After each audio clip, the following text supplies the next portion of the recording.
Guys రీసెంట్‌గా థియేటర్స్‌లో మన 'రజనీ' గారి 'కూలీ' మూవీ అయితే రిలీజ్ అయింది కదా! అయితే నేను ఆ మూవీని జస్ట్ ఇప్పుడే చూసి రావడం అయితే జరిగిందండి. సో ఈ వీడియోలో మనం ఏంటంటే అసలు ఆ మూవీ ఎలా ఉంది ఏంటి అనేది డిస్కస్ చేద్దాం. ఓకేనా?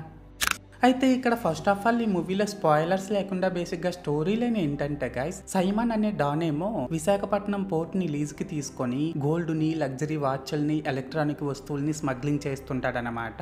అయితే అతని దగ్గర పనిచేసే రాజశేఖర్ అనే వ్యక్తి సడన్ గా ఒకరోజు చనిపోతాడు. అయితే ఇక్కడ ఏంటంటే గైస్, రాజశేఖర్ చనిపోయిన తర్వాత ఆ విషయాన్ని తెలుసుకున్న దేవా అసలు ఏం చేశాడు, దేవాకి రాజశేఖర్ కి మధ్య ఉన్న సంబంధం ఏంటి, అండ్ రాజశేఖర్ ని అసలు ఎవరు చంపేశారు, ఇలాంటివన్నీ కూడా మనమైతే ఈ మూవీలో చూడాల్సి ఉంటుంది. సో మొత్తానికి అర్థమైంది కదా స్టోరీ లైన్ ఏంటి అనేది. అండ్ ఇప్పుడు ఈ మూవీలో నాకు కనిపించిన ప్లస్ పాయింట్స్ ఏంటంటే గైస్, ఈ మూవీలో మన రజనీకాంత్ గారు దేవా క్యారెక్టర్ లో చాలా బాగా పెర్ఫార్మ్ చేశారండి. ఎస్పెషల్లీ ఇందులో తనకు పడ్డ ఎలివేషన్సే గానీ, తను చెప్పిన డైలాగ్సే గానీ, తన క్యారెక్టరైజేషనే గానీ ఇవన్నీ కూడా సూపర్ ఉన్నాయి అనమాట.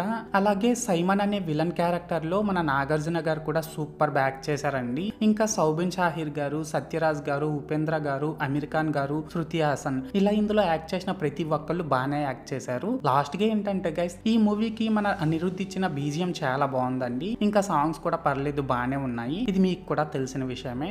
సో మొత్తానికి ప్లస్ పాయింట్స్ విషయానికి వచ్చినట్లయితే ఇదన్నమాట మ్యాటర్. అండ్ ఇప్పుడు ఈ మూవీలో నాకు కనిపించిన మైనస్ పాయింట్స్ ఏంటంటే గైస్, ఈ మూవీకి పెద్ద మైనస్ ఏదైనా ఉంది అంటే అది మన లోకేష్ గారు అనే చెప్పాలండి. ఎందుకంటే ఇందులో తన స్క్రీన్ ప్లే, స్టోరీ నెరేషన్ ఈ రెండు కూడా చాలా వీక్ గా ఉండడం వల్ల మూవీ మొత్తం చాలా స్లో పేస్ లో రన్ అవుతుందన్నమాట. ఎస్పెషల్లీ సెకండ్ హాఫ్ అయితే మరీ దారుణంగా ఉందనే చెప్పాలండి. ఇంకా సింపుల్ గా చెప్పాలంటే గైస్, ఈ మూవీ మొత్తం కంప్లీట్ అయ్యేసరికి దీన్ని నిజంగా మన లోకేష్ గారే డైరెక్ట్ చేశారా అనే ఫీలింగ్ అయితే మనకు కంపల్సరిగా కలుగుతుందన్నమాట.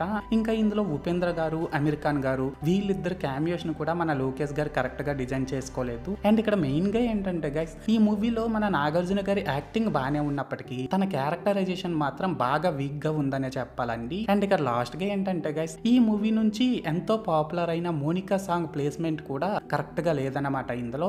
సో మొత్తానికి మైనస్ పాయింట్స్ విషయానికి వచ్చినట్లయితే ఇదన్నమాట మ్యాటర్. అయితే ఇక్కడ ఓవరాల్ గా ఏంటంటే గైస్, ఈ కూలీ మూవీ బాగుందా బాగాలేదనేసి అంటే మూవీ నాకైతే పర్లేదండి, నచ్చింది. అండ్ నేను ఈ మూవీకి 5కి 2 రేటింగ్ ఇస్తున్నా. సో మీరు కూడా ఒకవేళ ముందే ఈ మూవీని చూస్తున్నట్లయితే మీరు ఈ మూవీకి ఎంత రేటింగ్ ఇస్తారో అది కామెంట్ సెక్షన్ లో చెప్పేయండి. ఓకేనా?